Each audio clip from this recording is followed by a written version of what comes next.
जय हिंद। चलिए दोस्तों, क्लास 10th मैथ का सिलेबस के बारे में चर्चा करते हैं। ठीक है, युद्ध में उतरने से पहले आपको युद्ध की रणनीति पता होना चाहिए। ठीक है, नहीं तो आप हार जाएंगे। ठीक है, उसी तरह मैट्रिक एग्जाम देने से पहले आपको सिलेबस उसका पता होना चाहिए। ठीक है, और कौन सा बुक आपके लिए बेस्ट रहेगा। ठीक है, और कौन ऐसा चैप्टर है 3-4 जिसे आप पढ़कर ज्यादा स्कोर ला सकते हैं। ठीक है, तो आइए हम इन सब बारे में पूरा डिटेल से जानते हैं। ठीक है, देखिए जो मैथ का एग्जाम होता है पूरा टोटल 100 नंबर का एग्जाम होता है। ठीक है, इसमें कोई प्रैक्टिकल का झंझट नहीं है। ठीक है, ये पूरा टोटल 100 नंबर का आपको एग्जाम होता है। 100 नंबर आपको बोर्ड में पूछा जाता है। ठीक है, इसमें प्रैक्टिकल होता ही नहीं है। ठीक है, ध्यान से समझिएगा। ठीक है, देखिए इसमें 100 नंबर का एग्जाम होता है, तो 100 नंबर का एग्जाम होता है तो 50 नंबर सब्जेक्टिव होता है और 50 नंबर ऑब्जेक्टिव। ठीक है, यानी मैथ को दो खंड में बांट दिए, सब्जेक्टिव और ऑब्जेक्टिव। ठीक है, तो देखिए जो सब्जेक्टिव होता है हमारा 50 नंबर का होता है, ऑब्जेक्टिव होता है 50 नंबर। ठीक है, जिसमें आपको टोटल 100 को क्वेश्चन पूछा जाएगा। ठीक है, जिसमें से आपको 50 का जवाब देना है। ठीक है, अब 50 को कोई का जवाब दे सकते हैं, कोई दिक्कत नहीं होगा। ठीक है, देखिए हम सब ऑब्जेक्टिव तो सबको पता है जी कि 1 × 50 तो 50। ठीक है, 100 को पूछेगा, आपको 50 का जवाब देना। ठीक है, और हम सब्जेक्टिव में जानते हैं। ठीक है, देखिए सब्जेक्टिव में टोटल आपसे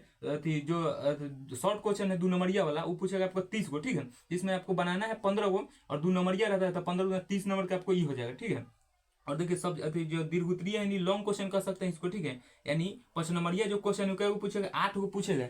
जो 5 नंबरिया क्वेश्चन है 5 नंबर वाला वो 8 को क्वेश्चन पूछेगा। ठीक है, जिसमें से आपको बनाना कितना है 4 को। ठीक है, और 4 को बनाना है कै नंबर का, 5 नंबर का, 4 × 5 = 20। ठीक है, और 20 30 जोड़ी का हमारा कितना आ जाएगा 50। ठीक है, तो देखिए ये आप समझ रहे हैं सिलेबस इसका बहुत ही आसान है मैथ का। ठीक है, अगर सबसे कोई आसान सिलेबस है तो मैथ का समझना आसान है। ठीक है, देखिए 15 को आपसे पूछेगा 2 नंबरिया, यानी 15 × 30 नंबर का वो हो जाएगा, और आपसे 4 को पूछेगा 5 नंबर। ठीक है, 4 × 5 = 20 नंबर, 30 20 50। ठीक है, और ऑब्जेक्टिव आपसे 50 को पूछेगा, 50 50 100। ठीक है, और हम देखते हैं कि कौन आपके लिए बेस्ट बुक रहेगा। ठीक है, तो देखिए आप भारतीय भवन पढ़िए एनसीईआरटी। ठीक है, पर ज्यादा क्वेश्चन आने की संभावना रहता है एनसीईआरटी से। ठीक है, एनसीईआरटी आप ज्यादा उस पर फोकस करिए। अगर आपको मैथ कमजोर है तो प्रैक्टिस के लिए आप भारतीय भवन का उपयोग कर सकते हैं। ठीक है, आइए हम देखते हैं कि कौन ऐसा चैप्टर है जिसे हम पढ़कर ज्यादा स्कोर ला सकते हैं। ठीक है, तो उसके बारे में हम देखते हैं। ठीक है, तो देखिए पहला हमारा चैप्टर का नाम है वास्तविक संख्या यानी रियल नंबर। ठीक है, दूसरा है बहुपद, तीसरा है 2 चर वाले रैखिक समीकरण। ठीक है, चौथा है द्विघात समीकरण। ठीक है, पांचवा है समांतर श्रेणी, और छठा है त्रिभुज,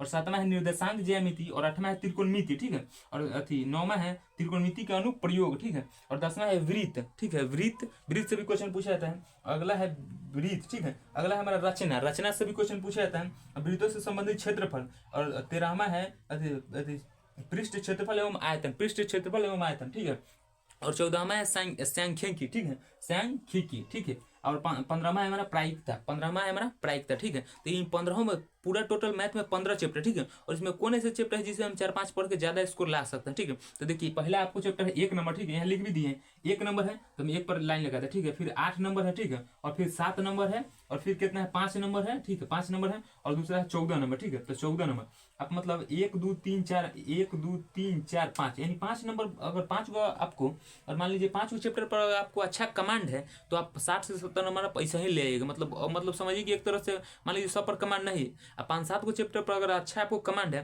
तो 60-70 नंबर आप ले आइएगा इससे। ठीक है, और उस पर अगर कमो है दूसरे पर कमांड तो चल जाएगा। ठीक है, यानी 5-6 को पर अच्छा आपको कमांड होना चाहिए। ठीक है, और देखते हैं हम 5 नंबरिया जिससे क्वेश्चन पूछा जाता है लॉन्ग फॉर्मेट वाला। ठीक है, उससे कौन कौन चैप्टर से पूछा जाता है। ठीक है, और इससे निश्चित ही होता है पूछा ही जाता है। ध्यान से देखिए पहले ग्राफ, इससे पूरा ग्राफ हर घड़ी पूछा जाता है। ठीक है, देखिए डायरेक्शन आपके लिए बहुत ही मायने रखता है। ठीक है, एक नहीं कहते हैं शायरी कि गालिब तो भूल करता रहा, धूल चेहरे पर थी और आईना साफ करता रहा। ठीक है, तो आपके लिए डायरेक्शन बहुत मायने रखता है। ठीक है, और आप लोग नहीं जानिएगा तो कौन में से कितना नंबर पूछा जाता है, कहाँ से 5 नंबरिया पूछा जाता है। देखिए जैसे ग्राफ से पूछा जाता है, रचना से भी 5 नंबरिया पूछा जाता है। ठीक है, इससे मतलब निश्चित है ना, कहता है कि जैसे शादी ब्याह में जाइएगा तो कैसे जाएगा, तो प्रत्येक नाश्ता सब करावे करता है, उसी तरह निश्चित है। ठीक है, अगला है ऊंचाई एवं दूरी से पूछा है, अगला वृत्त से पूछा है, और प्रमेय से पूछा है। प्रमेय 1 2 3 या जय 8 7 कोई भी पूछ सकता है। ठीक है, जो इस सर पूछ रहा है वो वाला पर ध्यान से देखिए लीजिए। ठीक है, प्रमेय कोई हार्ड नहीं होता है, बस आपको दिमाग में रखना होता है। ठीक है, तो देखिए सिलेबस आपको अगर बताएं आपको तो एनसीईआरटी बुक आपके लिए बेहतर रहेगा। ठीक है, और प्रैक्टिस के लिए आपको भारतीय भवन रहेगा। ठीक है, समझ गए होंगे कि मैथ का सिलेबस कितना आसान है समझना। ठीक है, बहुत ही मैथ का सबसे सिलेबस आसान ही समझना। ठीक है,